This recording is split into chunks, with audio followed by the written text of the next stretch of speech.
we watched the new episode of Daima. What's this, episode 8, Tamagami? Yes. What were your thoughts on it? Because I watched it and I thought it was one of the best episodes so far. Yeah, I loved it. The Tamagami fight was cool. I thought it was really funny that by the end of it, obviously spoiler alerts, everybody, spoiler alerts. We are spoiling anything we talk. We'll just put it this way: anything we talk about on this podcast is, spoilers essentially. It's hard. We were talking about this. It's a little hard to get in depth conversation and in depth thoughts about this stuff without being spoilery. So just expect that, kind of moving forward. We will still say spoiler alert to let you guys know, but for new listeners and stuff like that. But yeah, spoiler alert. The Tamagami fight was really cool, and I found it funny that at the end he still had to play a game and guess which one the Dragon Ball was in. Yeah. With the cups. I thought that was funny. But the actual Tamagami fight was really cool. He went Super Saiyan. I'm curious to find if this is called a new Super Saiyan form because he is a kid. Wouldn't it just be regular Super Saiyan though? You would think it is, but I just wonder if they do end up like calling it something else, because we don't have they haven't mentioned that it's anything else. I wonder if Koei or something comes out and says this is Super Saiyan J1 or K1 or just something like that. I don't know. It reminds me more of just the regular, because it's not like you had Gohan and Goten and stuff like that. More badass, so I will say that. I mean, it's Goku. More badass. He might not be his regular full power self, but he's still extremely powerful. He looks really good. Like the Super Saiyan form as a kid, looks really good. Oh no, the animation looks on point. No, it really does. Animation is some of the best animation I've seen in a while from modern day anime. It really looks good. They do it right. Just like the fact that he's actually using the power pole again as a Super Saiyan, because last time we used him actively use the power pole was essentially all the back in Dragon Ball. The pre-order bonus pack for Dragon Ball Sparking Zero, one of the characters you get is adult Goku with the power pole. You can only get him under that pre-order pack, kind of like Stellar Blade, how it had a pre-order pack that you could get even if you didn't pre-order it. Well, this character is adult Goku with the pole, which is really interesting, right? Because that's really cool. I can't remember a time that ever actually happened. But it's a cool concept, and I would love. I guess young adult, late teenager, end of Dragon Ball. Wasn't he still technically using the power pole? Because he was still using the Nimbus at the time. This is full on adult Goku, Z Goku with the power pole. Yeah, so this is that design, he's base Goku. So I want to check that out. But yeah, the show, awesome, man. I'm wondering if they add more Daima stuff into because I told you I made it to the end of Goku's thing, but it acts like I didn't actually finish the game. It still rolls credits, but it's still acts like there's something else you can do, something else is coming. So I'll be interested to see more Daima. Yeah, because the Xenoverse stuff just dropped here recently for Daima. So yeah, I'll definitely be interested in that. As more development comes with Daima, I'm curious if some of these games like Dragon Ball Z Kakarot gets more content too as we get more Daima content. There's a good chance it will. As the show goes on, okay, we'll start introducing more of this. I was shocked they were even given Xenoverse 2, which is an old game, and then Kakarot's been out for several years. That they were even giving them any new DLC content. It's good the shows are still around. Because it's cool. Not shows, the games, sorry. I thought the show was. I thought this episode was really good. Probably one of my favorite episodes yet, I would say. The Tamagami fight was cool though. It was definitely neat to watch him in full combat, having to go Super Saiyan to beat this guy. So yeah, it was cool, and nothing really happened big after that. We did get the scenes with whatever her name is. I keep forgetting. Dr. Udensu, I believe. Yeah. No, so we got scenes of that. So what? The first half is the actual fight, which is a really good, about 10-minute long fight. Then the second half actually really expands. I don't remember exactly in the Z. I saw some people talking as far as the Bobbity and Boo background from the actual Z. So some things could have been changed, but this kind of goes more in depth or verifies maybe some small retcons, who actually knows, of the actual backgrounds with Bobbity and Boo. Because there was a scene, they went back to the fight where Boo was exploded into a bunch of pieces, became small boos, and they came back together.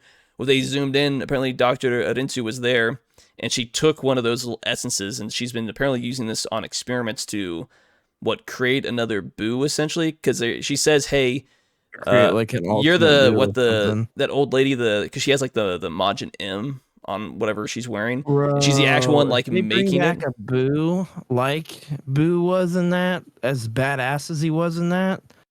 Dude, that would be really cool. I bet that's what's gonna happen. Because they go into it because she's trying to do something. Back a more powerful Boo. That's yeah. Because Bobbity was just kind of taking control, but he never actually had control. Right. But this kind of shows she has her own thing, and she's using I don't know his name pulled up. The other guy in the party that Goku can't pronounce his ever name. Oh, I forget every time too. Back on it, we have to look it up every time. What is I watched this like Friday. I watched this Friday morning, so it's not like it was Degas. Is it? No, it's not Degas. No. Sorry, I forget every single time. I'm great with faces. I'm terrible with names. Yeah, that's how I am. Glorio. Sorry, it was Glorio. Names. What is it? It's Glorio. Glorio, yeah. Yeah. So. It's still a fairly new character and stuff like that. He takes a phone call as well. Yeah. We know more that something's really up. Well, essentially we know that he's working for her, and her plan is to have Goku get the Dragon Balls, and then she's going to come snatch them out to do whatever wish. Essentially, pretty much know she wants to become the new Demon King of the Demon World, essentially. Yeah. So like that's her end goal. Goku discovers this before that happens, because they were walking and he was on the phone. It's not like he was being sneaky that time. Like they were walking and he picked up. He has enough distance. There's a bunch of other people around, so it's pretty easy to kind of make a quick phone call. So you kind of know what her plan is. I mean, that feels like it always feels cheap to me if that's the case. Like that feels really cheap to me. That feels like, if that is the ultimate case, it feels like some cheap storytelling, because we've had that before. That's happened already in Dragon Ball. I mean, that's what it's starting. Stolen, and that's happened before. But to be fair, they've kind of set it up that nobody from the Demon World has the ability to beat these Tamagamis to get the Dragon Balls. Like not even the new Demon King or the old Demon King. Like they just these protectors are too powerful to Dragon Balls. So the idea, her idea is to bring them to use them. But Goma wanted to weaken him so they wouldn't be a threat at all. They remind me a little bit of those giant skeleton creatures from Breath of the Wild, and like obviously they don't look the same, but they're always like protecting something, usually like a chest or something like that. It kind of reminds me of that because they're giant and in the same capacity, and they're really meant to be like a very powerful foe. Yeah, I mean overall I loved it, man. I thought it was great. Decent amount of lore drop, as well as you kind of have the idea like she wants to use it to become powerful, as well as she's apparently trying to recreate another Boo that's powerful enough, but that she can like absolutely control, essentially where Bobbity went wrong. So she's going to use another creature in her stead to do the fighting, because more than likely Goku would beat her in a fight. Like he's probably the strongest being in the Demon World right now as a whole. Even now that we've got Piccolo and Vegeta now. Goku by far is just the strongest. Yeah, always. I mean, Vegeta always gets beat, right? Like that's kind of the trope there. Oh yeah, because didn't the other guy make a joke where he's like, "Oh, you don't talk very kingly," essentially poking at.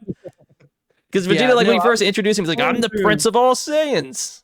Playing through Dragon Ball Sparking Zero has brought up all the moments where Vegeta is always getting defeated and really never stands a chance against Goku. And like, I think at the end of around Super, like he starts to get that because he dies. I mean, like he gets defeated in Super too.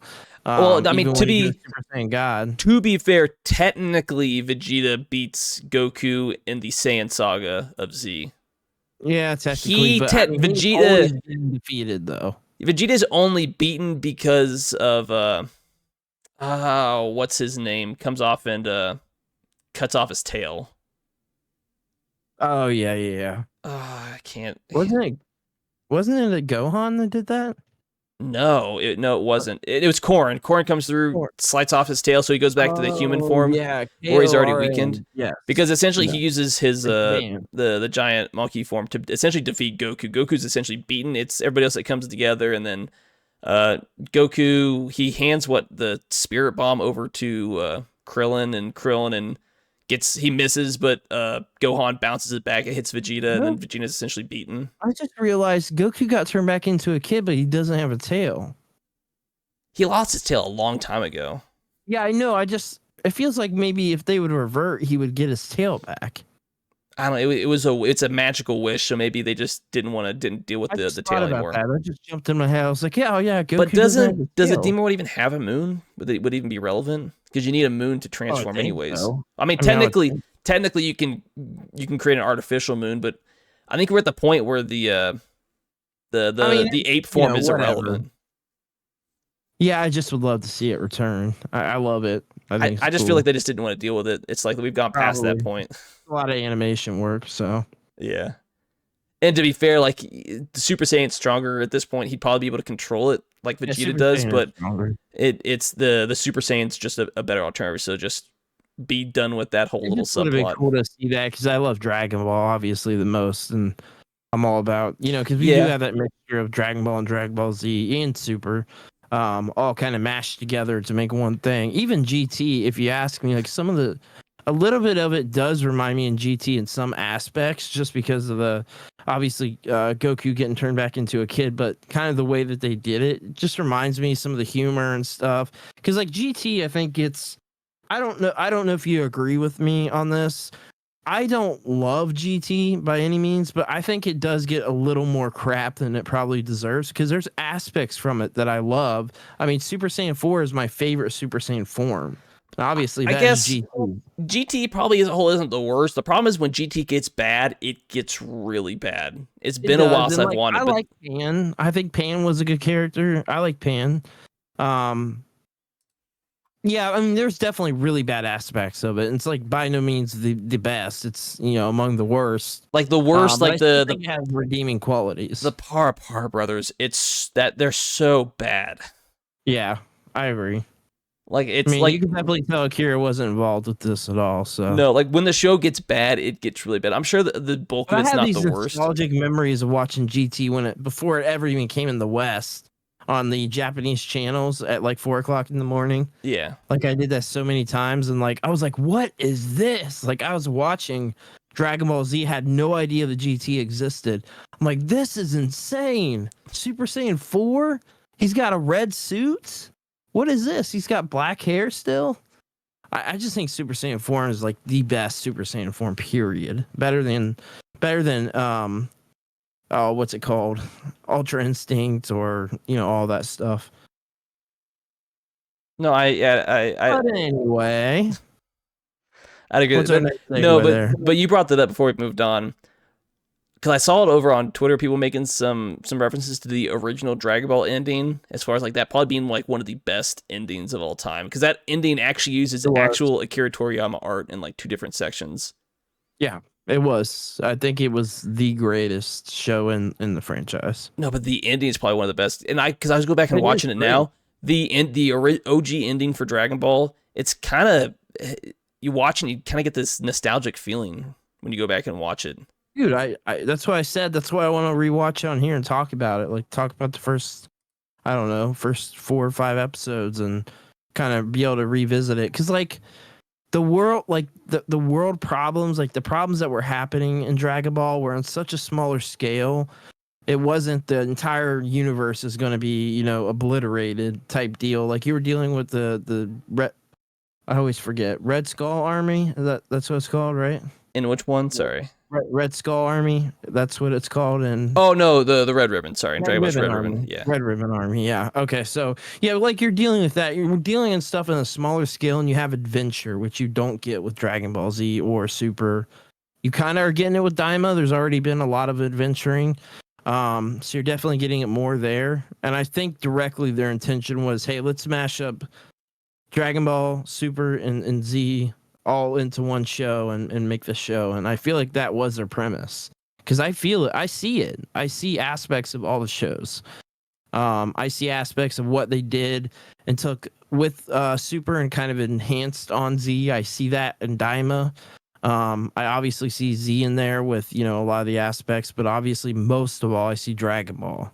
So, and having that power pool back means a lot to me because I love when Goku had that power pool. just so iconic I know it has at a this name. point. I always forget the name, but you know, I just call it the. It's just Powerful. easier to call it the power pole.